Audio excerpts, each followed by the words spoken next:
ஹரே ராம் ராம் ராம் ஹரே ஹரே. இன்னைக்கு இப்ப நம்ம படிக்க போறது பகவத்கீதை 3ஆம் அத்தியாயத்தின் பெருமைகள். முதல்ல நான் படிக்கிறேன் ஒரு பேராகிராஃப், அதுக்கப்புறம் ஆளுக்கு ஒரு பேராகிராஃப் படிச்சுன்னு போங்க. பகவான் விஷ்ணு கூறினார், என் பிரியமான லக்ஷ்மி, ஜனஸ்தானம் என்ற நகரில் கௌசிக குலத்தில் பிறந்த ஜடன் என்ற அந்தணன் ஒருவன் இருந்தான். பிராமணர்கள் மேற்கொள்ள வேண்டிய மத அனுஷ்டான செயல்பாடுகளை எல்லாம் துறந்து கூடாத செயல்களில் ஈடுபட்டிருந்தான். அவன் சூதாடுதல், மது அருந்துதல், வேட்டையாடுதல் மற்றும் பரத்தைகளிடம் செல்தல் ஆகியவற்றில் அவன் மிக்க ஆர்வத்துடன் ஈடுபட்டிருந்தான். இவ்வாறாக தன் செல்வம் முழுவதையும் வீணாக்கிய அவன் தொழில் பயணமாக வடநாடுகளுக்கு சென்றான். அங்கு மிக்க செல்வம் தேடிய பின் ஜனஸ்தானம் திரும்பி வர முடிவெடுத்தான். நீண்ட தூர பயணம் செய்த பின் சிறிதும் ஆளரமற்ற இடத்தில் தான் இருப்பதை கண்டான். சூரியன் மறைந்திருக்கும் எங்கும் இருள் சூழ்ந்தது. ஒரு மரத்தின் அடியில் அவன் இரவை கடித்துக் கொண்டிருந்த போது சில கொள்ளைக்காரர்கள் அவனை அடித்து கொண்டு செல்வத்தை எல்லாம் திருடிச் சென்று விட்டனர். சமரீதியான செயல்களை துறந்து பிறகு பாவகரமான வாழ்வு வாழ்ந்ததால் இறந்த பின் ஜடன் ஒரு பேயாக உருவம் பெற்றான். அடுத்தது யாராவது படிங்கம்மா. நான் படிக்கிறேங்க. படிங்கம்மா. ஜடனின் மகன் அறநெறிப்படி வாழ்ந்து வந்தான். சாஸ்திரங்களை கற்று தேர்ந்தான். அவன் தனது தந்தை நீண்ட நாட்களாக திரும்பி வராத கண்டு அவரை தேடி செல்ல முடிவு செய்தான். பல நாட்கள் இங்கும் அங்கும் சுற்றி அலைந்து கண்ணில் தென்பட்ட பிராணிகளிடம் எல்லாம் தனது தந்தையை பற்றி விசாரித்தான். ஒரு நாள் தனது தந்தையை அறிந்து ஒருவரின் மூலம் நடந்த விஷயங்களை அறிந்து கொண்ட அவன் தந்தையை நரக நிலையிலிருந்து காப்பாற்றுவதற்காக காசிக்கு பனாரஸ் சென்று பிண்டமளிக்க விரும்பினான். பயணத்தின் 9வது நாள் அவனது தந்தை கொல்லப்பட்ட அதே மரத்தடியில் அவன் ஓய்வெடுக்க நேர்ந்தது. அந்த இடத்தில் மாலை நேரத்தில் அவன் பகவான் கிருஷ்ணருக்காக தினசரி வழிபாட்டை செய்து பகவத்கீதையின் 3ஆம் அத்தியாயத்தை பாராயணம் செய்தான். அவன் பாராயணத்தை முடித்த போது வானத்திலிருந்து பேரொலி கேட்டது. அவன் மேலே பார்த்த போது அவன் கண்முன்னே அவன் தந்தை 4 குகைகளுடனும் மஞ்சள் நிற ஆடையுடனும் கூடிய ஒரு அழகிய உருவை அடைந்தார். அவரது உடல் கருமேக வண்ணத்தில் இருந்தது. அவரது உடலின் தேஜஸ் எல்லா திசைகளையும் பிரகாசமாக்கியது.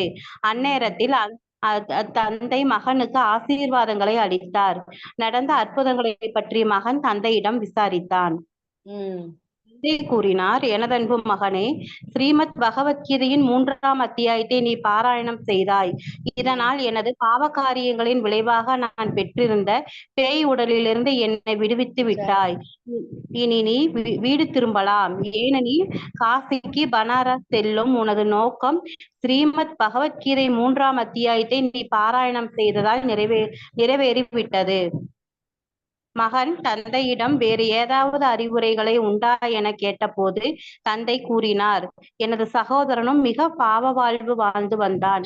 இப்போது நரகத்தில் இருண்ட பிரதேசங்களில் ஓரிடத்தில் துன்புற்று கொண்டுள்ளான். அவனையும் மற்றும் ஜட உலகில் பற்பல ஜீவராசிகளின் உடலில் அங்கங்கே அவமதிக்கப்பட்டு கொண்டுள்ள நமது முன்னோர்களையும் நீ விடுவிக்க விரும்பினால் தயவு செய்து ஸ்ரீமத் பகவத்கீதையின் 3ஆம் அத்தியாயத்தை பாராயணம் செய்வாயாக. இதன் மூலம் அவர்கள் அனைவரும் பகவான் விஷ்ணுவை போன்றதான உருவத்தை அடைந்து வைகுண்டம் செல்வர். இதை கேட்ட மகன், அப்படியானால் நரக வாழ்வில் அவதியுறும் அனைத்து ஆத்மாக்களும் விடுபடும் வரையிலும் நான் பகவத்கீதை 3ஆம் அத்தியாயத்தை பாராயணம் செய்வேன் என்று கூறி தந்தையும் அப்படியே ஆகட்டும் என்று கூறி ஆசீர்வதித்தார். பின்னர் ஆன்மீக உலகான வைகுண்டத்திலிருந்து ஒரு விமானம் வந்து தந்தையை அழைத்து சென்றது. ஓம் தத்சத்.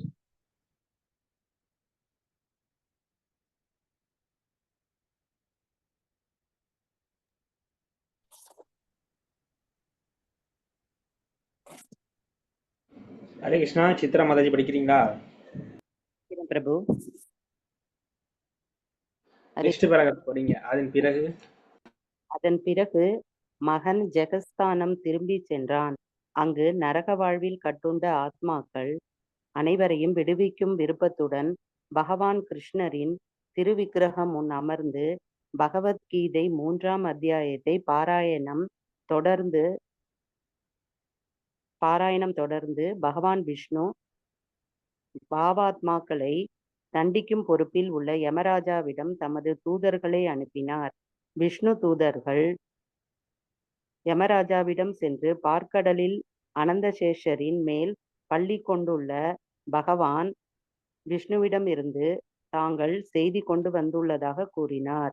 பகவான் விஷ்ணு யமராஜாவின் நலத்தை விசாரித்ததாகவும் நரகத்தில் துன்புறும் எல்லா கட்டுண்ட ஆத்மாக்களையும் விடுவிக்கும்படி பகவான் ஆணையிட்டதாகவும் அவர்கள் கூறினர். பகவான் விஷ்ணுவின் இந்த ஆணை பற்றி கேட்ட யமராஜா உடனடியாக நரகத்தில் இருந்த எல்லா கட்டுண்ட ஆத்மாக்களையும் விடுவித்து விட்டார். பின் ஸ்வேத தீபம் எனப்படும் பார்க்கடலுக்கு சென்று பகவான் விஷ்ணுவை தரிசிப்பதற்காக யமராஜாவும் விஷ்ணு தூதர்களோடு சென்றார். அங்கே அனந்த சேஷரின் மீது பகவான் பள்ளி கொண்டிருந்தார். அவரது திருப்தி பல சூரியன்களின் பிரகாசத்தை ஒருங்கே பெற்றிருந்தது. அதிர்ஷ்ட தேவதையான லட்சுமி தேவி அவரது திருப்பாதங்களுக்கு சேவை செய்து கொண்டிருந்தாள். பகவான் விஷ்ணுவை சுற்றிலும் ரிஷிகள், முனிவர்கள், இந்திராதி தேவர்கள் என அனைவரும் சூழ்ந்து நின்று அவரது புகழ் பாடி கொண்டிருந்தனர். பிரம்மாவும் தேவ பாராயணம் செய்தவாறு அங்கிருந்தார். யமராஜா பகவான் விஷ்ணுவை விழுந்து வணங்கி மரியாதைகளை தெரிவித்துக் கொண்டு பின்வரும் பிரார்த்தனையை செலுத்தினார். பகவானே, தாங்கள் எல்லா கட்டுண்ட ஆத்மாக்களின் நன்மையை விரும்புபவர். தாங்கள் புகழுக்கு எல்லையே இல்லை. தங்களிடம் இருந்தே வேதங்கள் தோன்றியுள்ளன. தாங்களே காலப்போக்கில் தாங்கள் அனைத்தையும் அழிப்பீர்கள். மூவுலகங்களின் காரணகர்த்தாவும் காப்பாளரும் தாங்களே. அனைவருடைய இதயங்களிலும் பரமாத்மாவாக இருந்து அனைவரையும் வழிநடத்துபவர் தாங்களே. முழு பிரபஞ்சத்திற்கும் தாங்களே குரு. அனைத்து பக்தர்களின் இலக்கும் தாங்களே. தாமரை கண்களை உடையவரே, எனது பணிவான வணக்கங்களை மீண்டும் மீண்டும் நான் சமர்ப்பிக்கிறேன். தயவு செய்து ஏற்பீராக.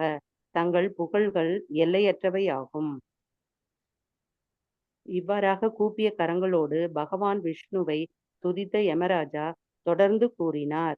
தாங்கள் ஆணைப்படி நரகத்திலிருந்து எல்லா கட்டுண்ட ஆத்மாக்களையும் விடுவித்து விட்டேன். இப்போது நான் என்ன செய்ய வேண்டும் என்பதை தயவு செய்து ஆணையிடுங்கள்.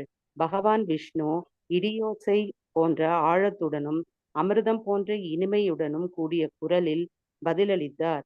எனது அன்பு தர்மராஜா யமராஜா, நீர் அனைவருக்கும் சமமானவர். உமது கடமைகள் பற்றி நான் உமக்கு அறிவுறுத்த அவசியமில்லை. எம் முழு ஆசிகளுடன் லோகம் சென்று பணியை தொடர்வீராக. பின் பகவான் யமராஜாவின் பார்வையிலிருந்து மறைந்தார்.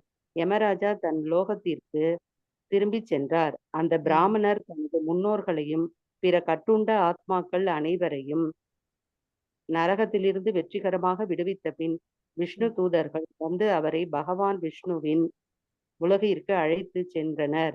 அங்கு முழு முதற் கடவுளின் தாமரை பாதங்களின் நித்தியமான சேவையில் அவர் ஈடுபட்டார். ஹரே கிருஷ்ண மதர். ஹரே கிருஷ்ணா. இந்த கதை ரொம்ப அழகா சொல்லியிருக்கு. இந்த கீத மகாத்மியம் 3வது அத்தியாயம், இந்த 3rd சாப்டர் வந்து இந்த கட்டுண்ட ஆத்மா வந்து இந்த உடலை விட்டு போன பின் அது வந்து சூஷ்ம நிலையில இருக்கிறப்ப எப்படி வந்து நம்ம வந்து இந்த பகவத்கீதா மகாத்மியத்தை படிச்சோம் அப்படின்னா, 3வது ஸ்ரீமத் பகவத்கீதை உண்மை விரிவில் 3வது அத்தியாயத்துல இருக்கிற ஸ்லோகத்தை படிச்சு இந்த மகாத்மியத்தை படிச்சோம் அப்படின்னா நமக்கு என்ன பலன் கிடைக்கிறதுன்னு இந்த கதை மூலமா படிச்சோம். பிரபுஜி முதல் பேஜ் இது பண்ணுவாங்க பிரபுஜி, கொஞ்சம் ஸ்டார்டிங் பேர் மட்டும் சொல்லிட்டு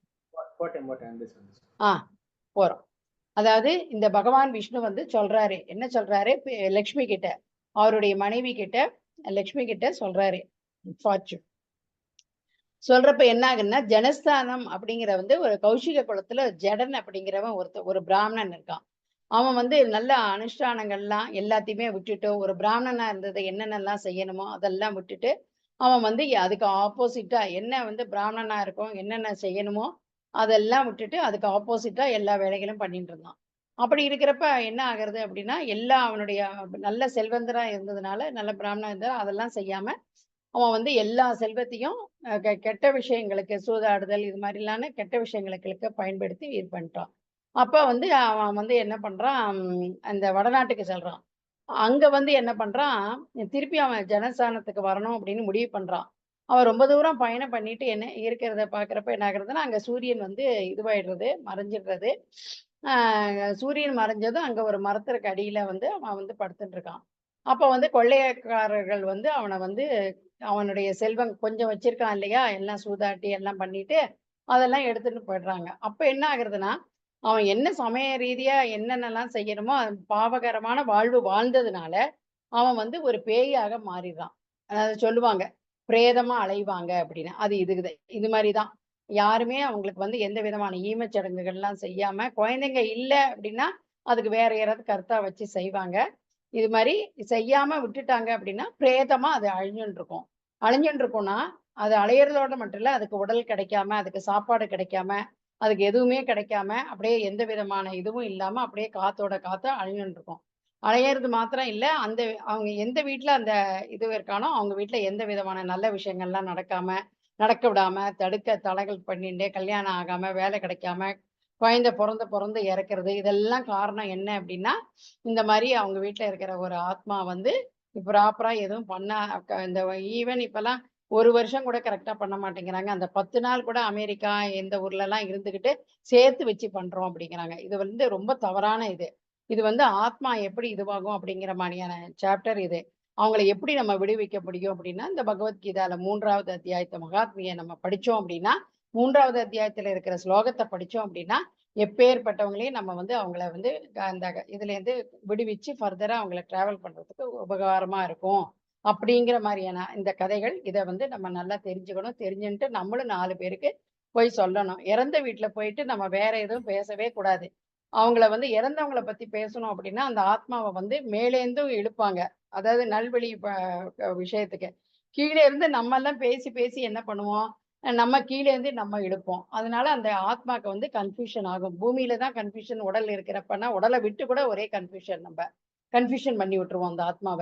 அது என்ன ஆகும்? இங்கேயும் போறதா, அங்க போகிறதான்னா அலைகழியும். இந்த 9 நாட்கள் 10வது நாள் மட்டும் தான் அந்த அதுக்கான இதெல்லாம் பண்ணாம விட்டா என்ன ஆகுங்கிற கதை தான் இது. அப்படி இருக்கிறப்ப என்ன ஆகுறதுன்னா, இந்த போகரமான வாழ்வு வாழ்ந்ததுனால, இறந்த பின் ஒரு பேயாக போயிடுறான். அது மாரி பண்றப்ப என்ன ஆகுதுன்னா, ஆனா அவன் மகன் அப்படி கிடையாது. அவனுடைய மகன் ஜடனின் மகன் வந்து நல்லா எப்படி வந்து பிராமணனோட வயித்துல பொறந்திருந்தாலும், என்னென்னலாம் சாஸ்திரங்கள்லாம் கற்று தேர்ந்தான். எல்லாத்துலயும் ரொம்ப அ இதுவா வல்லமையா பெற்றவனா இருந்தான். அ க அவன் என்ன பண்றான், நம்ம அப்பா வரவே இல்லையே, போனாரே, ரொம்ப நாள் ஆகுறதே அப்படின்னு அவர தேடிட்டு போறான் அவன். அ அவன் என்ன பண்றான், அந்த தேடிட்டு போறப்ப என்ன ஆகுறதுன்னா, அவனுக்கு வந்து அம் அங்க இருக்கிறவங்க அ பிரயாணிகள் நெறைய பேர் பஸ்லலாம் வருவாங்க இல்லையா? எங்கேயாவது கோயிலுக்கு தான் போயிருப்பாரு அப்படின்னு சொல்லிட்டு அங்கெல்லாம் தேடுறான். அங்கெல்லாம் கேட்கறான். அங்க யாருக்கும் ஒண்ணும் தெரியல. அப்ப வந்து அங்க வந்து விஷயத்த வந்து அவன் என்ன பண்றான், ஏதோ ஒரு இடத்துல வந்து அவங்க அவங்க அவங்க அப்பாவ பத்தி விசாரிக்கிறப்ப, அம் இது பண்றான். அப்ப என்ன ஆகுறது அப்டின்னா, இந்த பயணத்தின் போது அவன் இது மாரி போயிட்டே இருக்கான். அப்ப என்ன ஆகுதுன்னா, ஒருத்தர் மூலியமா தெரிஞ்சுக்கிறான். அவங்க அப்பாவ தெரிஞ்சவர் மூலியமா தெரிஞ்சுக்கிறான்.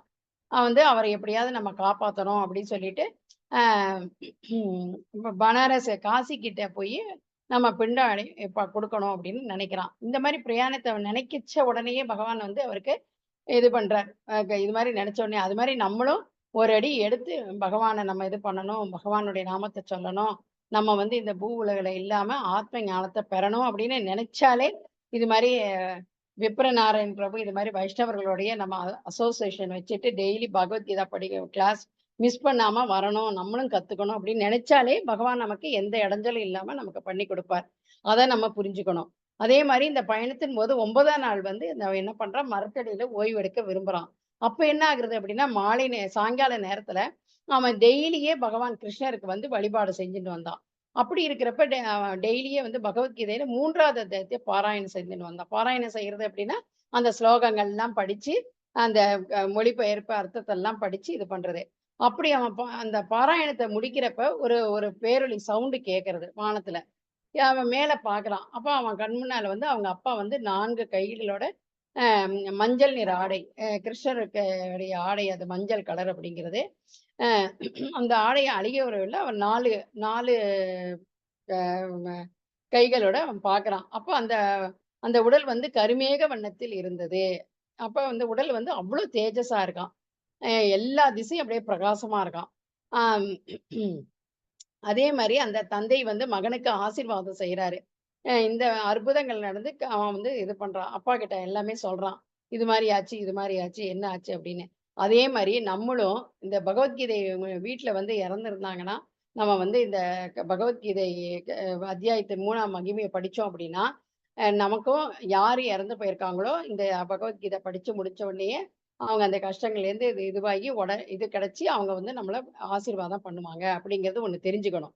நம்ம யார் வீட்டுக்காவது போனோம் அப்படின்னா, நமக்கு சொல்ல தெரியணும். இது மாரி ஆச்சு, இது மாரி ஆச்சு. நான் பகவத்கீதை மகாத்மியம் இதுல வந்து இந்த கிளாஸ்ல வந்து நாங்க படிச்சோம். 3வது அத்தியாயத்திற்கான மகிமை இது. அப்படின்ட்டு நம்மளுக்கும் எடுத்து சொல்ல தெரியணும். அதே மாதிரி அவரு தந்தை சொல்றாரு, "நான் மட்டும் என்ன மட்டும் நீ இது பண்ணா போறாது மகனே. பகவத்கீதை 3ஆம் அத்தியாயத்த வந்து நீ பாராயணம் செஞ்சதுனால தான் நான் பாவகரைங்கலேருந்து இந்த பேய் உடல்லேருந்து நான் என்னைய விடுவித்த. இனிமே நீ வீட்டுக்கு போலாம்" அப்படிங்கிறாரு. அ அங்க உன்னுடைய நோக்கம் என்னவோ அத நீ செய்யலாம். அதே மாரி நீ பகவத்கீதை 3ஆம் அத்தியாயத்த நீ பாராயணம் செய்ததால என்னுடைய இது நிறைவேறிடுது. ஆனா இன்னொரு இது சொல்றாரு. இந்த வந்து அதாவது அந்த மகன் வந்து தந்தையிடம் வேற ஏதாவது அறிவுரை உண்டா அப்படின்னு பணிவா கேட்கிறாரு. இந்த ஹம்பிள்னஸ் எல்லாருக்குமே வரணும். குருட்டயும் சரி, நம்ம இது மாரி உயர்ந்த பக்தர்கள்ட்டயும் சரி, வைஷ்ணவர்கள்கிட்டயும் சரி, பணிவன்போட கேட்கணும். இன்னும் வேற ஏதாவது நான் செய்யணுமா? சரி நீங்க ஏதாவது செய்ய சரிங்க. Okay, okay. நான் போயிட்டு வரேன் அப்படின்னு சொல்லக்கூடாது நம்ப. இன்னும் வேற ஏதாவது செய்யணுமா? இன்னும் வேற ஏதாவது பண்ணணுமான்னு அவரும் பணிவா கேட்கிறாரு அவரு தந்தைகிட்ட. அப்ப வந்து என்னுடைய தம்பியும், சகோதரனும் பாவ வாழ்வு தான் வாழ்ந்தான் என்ன மாரி. அதனால அவன் வந்து நரகத்துல இருண்ட பிரதேசங்கள்ல ரொம்ப கஷ்டப்பட்டுட்டு இருக்கான். நீங்க அவனையும் இந்த ஜடவுல வந்து பற்பல ஜீவராசிகளோட அவதிப்பட்டுட்டு இருக்கான். அத நம்ம முன்னோர்கள் அவன் மட்டும் இல்ல, நம்மளுடைய சொந்தக்காரவங்க எல்லாரையும் நீ விடுவிக்கணும்னு நினைச்சேன்னா, தயவு செஞ்சு இந்த ஸ்ரீமத் பகவத்கீதையோட 3ஆம் அத்தியாயத்த பாராயணம் டெய்லி செய்யி அப்படின்னு கட்டளையிடுறாரு. உடனே எப்படி ஸ்ரீராமச்சந்திரமூர்த்தி வந்து அவர் தசரத மகாராஜா காட்டுக்கு நீ போய் தான் ஆகணும்னு சொன்ன உடனே எப்படி அவர் போனார்? அது மாதிரி இவரும் என்ன பண்றார், அவர் தந்தை சொல்லிட்டாருன்னு சொல்லிட்டு, உடனே அவரு வந்து டெய்லி பாராயணம் செஞ்சு பகவத்கீதையோட 3வது அத்தியாயத்த பாராயணம் செஞ்சுட்டே வர்றாரு. நீ வந்து எல்லாரையும் விடுவிக்க விரும்புனீன்னா, நம்மளுடைய முன்னோர்கள் என்ன மட்டும் இல்ல, என்னுடைய தம்பி மட்டும் இல்ல, நீ எல்லாரையும் விரும்புனீன்னா தயவு செஞ்சு அப்படின்னு அவரும் ஹம்பிளா கேட்டுக்கிறாரு. ரொம்ப பணிவன்போட கேட்கிறாரு. இந்த பகவத்கீதை 3வது அத்தியாயத்த நீ இது பண்ணீன்னா, அவங்களுக்கும் விஷ்ணுவுடைய போன்ற உருவத்த அவங்களுக்கும் கிடைக்கும். வைகுந்தம் செல்வாங்க அப்படின்னு சொல்றாரு. இதை கேட்ட மகன், அப்படியா? நரக வாழ்விலாவது எல்லா ஆத்மாக்களுக்கும் அப்படின்றாரு. சொந்தக்காரவங்கன்னு இல்ல, எல்லாருக்கும் அப்படின்னு சொல்லிட்டு பகவத்கீதை 3ஆம் அத்தியாயத்தை வந்து எந்த விதமான சுயநலமும் பார்க்காம அதுதான் சொல்லுவாங்க. எந்த விதமான நம்ம எது ஒண்ணு செஞ்சாலும் கிருஷ்ணர சென்டர்ல வச்சுட்டு, எந்த விதமான நம்ம எதிர்பார்ப்பும் இல்லாம பண்ணணும். அதுதான் இந்த 3வது அத்தியாயத்தம். கர்ம யோகம் அப்படின்னு பேரு. நம்ம படிப்போம் பகவத்கீதை உண்மையில. இந்த விஷயத்த இதுல சொல்ல வராங்க. அதுக்காக தான் இந்த மகாத்மியத்த நம்ம படிச்சோம் படிச்சுட்டு பகவத்கீதை ஸ்லோகம் படிக்க போறப்ப நமக்கு இன்னும் நல்லாவே புரியும். இந்த கதைகள்லாம் ஞாபகம் வச்சுக்கணும் நம்ப. ஓகே 3ஆம் அத்தியாயமா இந்த கதை. இந்த மாரி இது வந்து அவனுக்கு வந்து 3ஆம் அத்தியாயம் படிக்கிறப்ப எவ்வளோ பாவப்பட்ட ஆத்மாக்களா இருந்தாலும் நம்மளால விடுவிக்க முடியும் இத படிச்சு பாராயணம் செஞ்சு, அப்படிங்கிற நெனப்பு நமக்கு வரணும். அதே மாதிரி தந்தை வந்து அ அங்க ஆசீர்வாதம் பண்ணிட்டு இப்படி சொல்றாரு. உடனே அவரும் வந்து அ அப்படி அப்படியே ஆகட்டும் அப்படின்னு ஆசீர்வதிக்கிறாரு.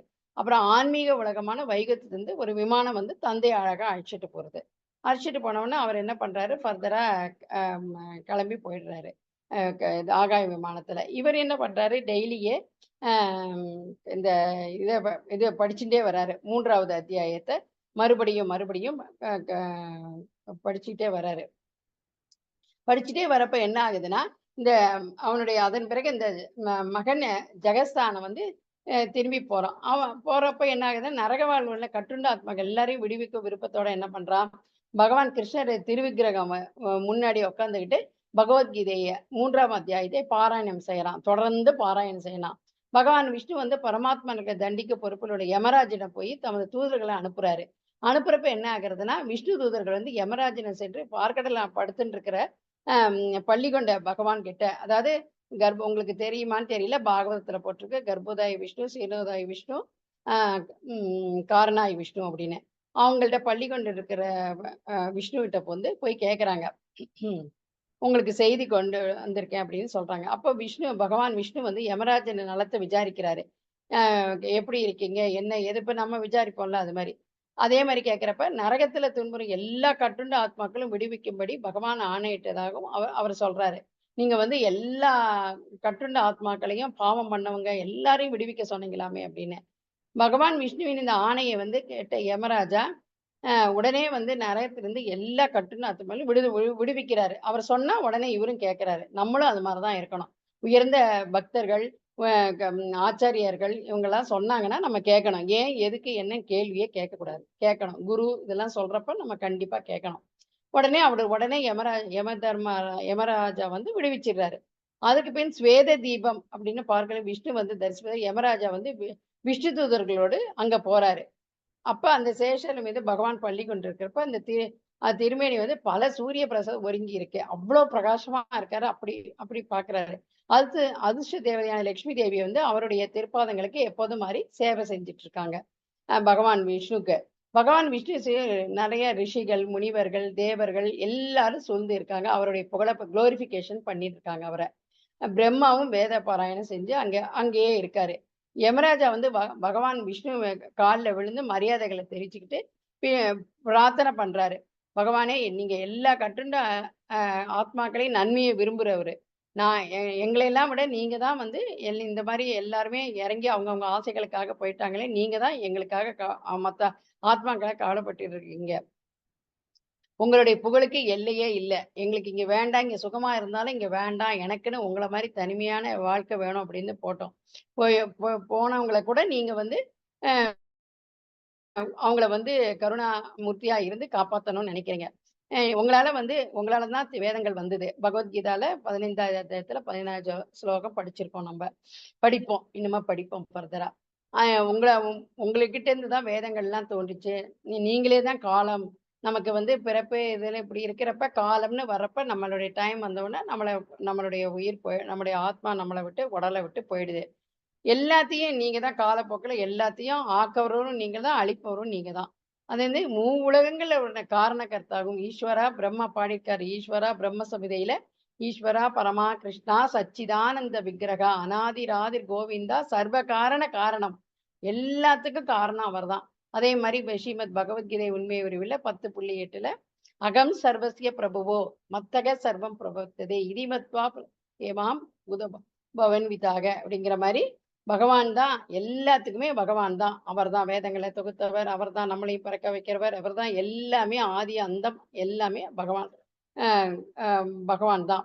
நீங்க தான் காரணகர்த்தா, நீங்க தான் காப்பாளர் அப்படின்னு அவரை குளோரிபிகேஷன் பண்றாரு. எல்லாருடைய இதயத்திலும் பரமாத்மாவாக இருக்காரு அவரு. அவர் விபு, நம்ம அணு, இப்படி பலவிதமா பிரம்மா போற்றாரு, இவர் போற்றாரு, எல்லாருமே போற்றி புகழ்றாங்க. முழு பிரபஞ்சத்துக்கும் நீங்க தான் குரு அப்படின்னு போற்றி பேசுறாங்க. நீங்க தான் தந்தை, தாய் எல்லாமே நீங்க தான் அப்படிங்கிற மாதிரி சொல்றாங்க. அனைத்து பக்தர்களையும் எல்லாருடைய பக்தர்கள் இலக்கு நீங்க தான். உங்களுடைய தாமரை பாதங்களை வந்து நாங்க வந்து மீண்டும் மீண்டும் நமஸ்காரம் பண்ணி சமர்ப்பிக்கிறோம். நாங்க தெரியாம வந்துட்டோம், உங்களை மறந்துட்டோம், இங்க பூமிக்கு வந்துட்டோம், எங்களுடைய ஆசைகளுக்காக வந்துட்டோம் அப்படின்னு சொல்லிட்டு தயவு செஞ்சு எங்களை ஏத்துக்கங்க அப்படின்னு சொல்லிட்டு உங்களுடைய புகழ் எல்லையற்றது, இத்தனைதான கிடையாது, அந்த அளவுக்கு உங்களுடைய புகழ் எல்லையற்றது ரொம்ப குளோரிபிகேஷன் பண்ணி பாடுறாரு. அப்படி வந்து 2 கைகளையும் கூப்பி பகவான் விஷ்ணு யமராஜா வந்து இன்னும் ஃபர்தரா சொல்றாரு. இன்னும் இதுவா சொல்றாரு.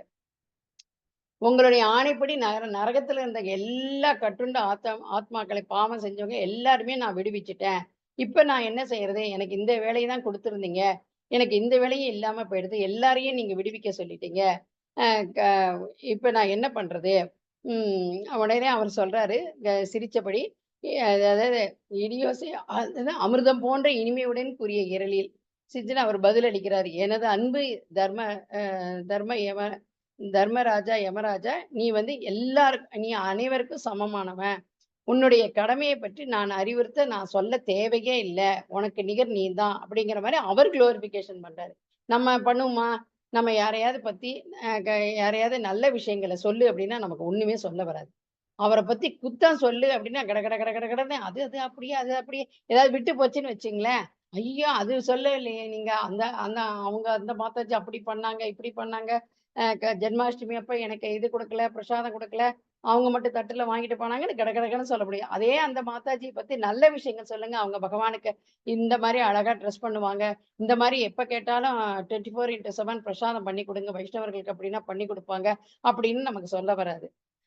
அது மாதிரி அம் எல்லா ஆசிகளும் வாங்கிட்டு நமது வந்து உன்னுடைய கடமையை பத்தி சொல்றதுக்கு அவசியமே இல்லை. நீ முழு ஆசைகளோட உன்னுடைய லோகத்துக்கு போய் நீ உன்னுடைய பணியை தொடரு அப்படின்னு சொல்றாரு. உடனே விஷ்ணு பகவான் விஷ்ணுட்ட யமராஜன் பார்வையிலிருந்து அவர் நகர்ந்து போறாரு. யமராஜர் தன் லோகத்துக்கு போனவன அந்த பிராமணர் வந்து தம் முன்னோர்களையும் எல்லா கட்டுண்ட ஆத்மன் நரகத்துக்கு வெற்றிகரமாக விடுவித்த பின் இந்த விஷ்ணு தூதர்கள் வந்து பகவான் விஷ்ணுவின் உலகத்துக்கு வந்து அழைத்துட்டு போறாங்க. அப்ப முழுவதற்கு அனைத்து தாமரை பாதங்களை வந்து நித்தியமான சேவைகள் எப்போதும் இந்த மாதிரி சேவையே பண்ணிக்கிட்டு அவர் ஈடுபடுறாரு. நம்மளும் அது மாதிரி நம்ம வீட்டுல எது ஒரு இதுவும் நடந்தாலும் இல்ல நடக்கலைனாலும் அவங்களுக்காக நம்ம வெளியூர்ல இருந்தாலும் அவங்க அமெரிக்கால தானே இறந்து போனாங்க. நம்ம எதுக்கு இங்க படிக்கிறது? நம்ம வீட்டுல நம்ம பையனுக்கு நம்ம வீட்டுல நம்ம சொந்தக்காரங்களுக்கு நடந்தா படிச்சுக்கலாம் அப்படின்னு சுயநலமா இருக்கக்கூடாது. எப்படி இந்த இவருடைய பையன் வந்து எல்லாரும் விடுதலை அடையணும். அவர் அப்பா சொல்றாரு, நம் முன்னோர்களுக்காக நீ படி அப்படிங்கிறாரு. ஆனா அவர் அப்படி நினைக்கல. யாரெல்லாம் அங்க நரகத்துல அவஸ்தைப்பட்டிருக்காங்களோ அது மாதிரி சுயநலமே இல்லாம எல்லாரையும் விடுவிக்கணும்னு நினைக்கிறாரே. இந்த மாதிரி மனோபாவம் பக்குவம் நம்ம எல்லாருக்கும் வரணும்னு நம்ம பகவானை பிரார்த்தனை பண்ணிப்போம். நம்ம வைஷ்ணவர்களை பிரார்த்தனை பண்ணிப்போம். குருவை பிரார்த்தனை பண்ணிக்கலாம். நம்ம ஷீலா பிரபுபாத்த இது மாதிரி பிரார்த்தனை பண்ணிட்டு நம்ம இந்த கதையிலேருந்து என்ன என்ன தெரிஞ்சுட்டோம்? பகவத்கீதை 3ஆம் அத்தியாயம் அப்படின்னா நமக்கு எல்லாம் ஞாபகம் வரணும். எப்பேற்பட்ட பாவப்பட்ட ஆத்மாவா இருந்தாலும் நம்மளால விடுவிக்க முடியும். எப்படி நம்மளால விடுவிக்க முடியாது? அதுவும் பகவானுடைய கருணை வேண்டும், குருவுடைய கருணை வேண்டும். அதுக்கும் மேல வைஷ்ணவர்களுடைய பாதத்துல நம்ம சரணடைஞ்சு அவங்க காலை கெட்டியா பிடிச்சிட்டாதான் இந்த 3 கருணையும் நமக்கு கிடைக்கும். கிடைச்சாதான் நம்ம வந்து எல்லாரையும் நம்ம வந்து விடுவிக்க முடியும்.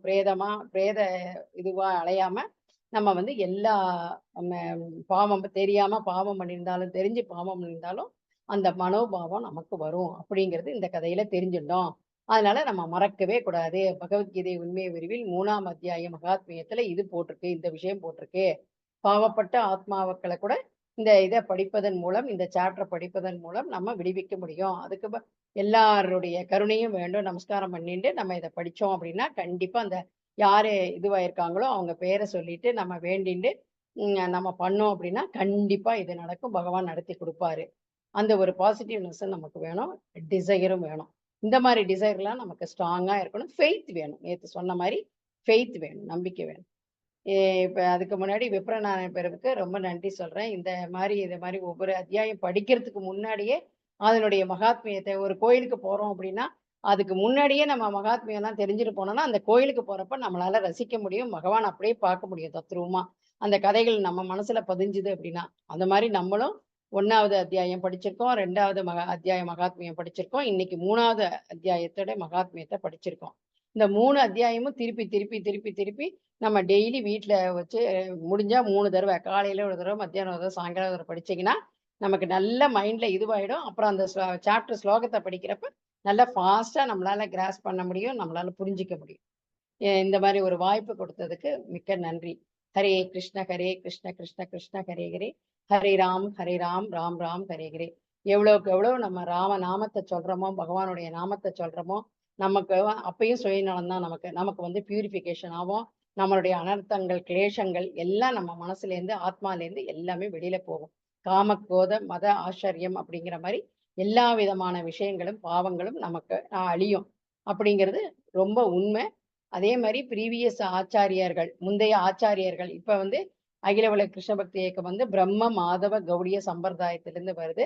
பகவத்கீதை உண்மை உரிமை படிக்கிறதுக்கு முன்னாடி இந்த இன்ட்ரடக்ஷன்ல அதெல்லாம் இருக்கும். என்ன சம்பிரதாயம், யார் வராங்க, நாரதர், வியாசர் இப்படி வரிசையா வருவாங்க. அதெல்லாம் தெரிஞ்சுக்கலாம். 32 ப்ரீவியஸ் ஆச்சாரியர்கள் இருக்காங்க. அதெல்லாம் தெரிஞ்சுட்டு எதுலயாவது ஒண்ணு ஸ்ட்ராங்கா நம்ம இருந்து ஆச்சாரியர்கள் புத்தகங்கள்லாம் நம்ம படிச்சு நம்ம வந்து தெரிஞ்சுக்கணும் விஷயங்கள. நம்ம அப்படியே இருக்கக்கூடாது. பொறந்தோம், வந்தோம், வாழ்ந்தோம், என்னைக்கோ ஒரு நாள் போனோம், என்னவோ பொறந்துட்டு போறோம் அப்படின்னு இருக்கக்கூடாது.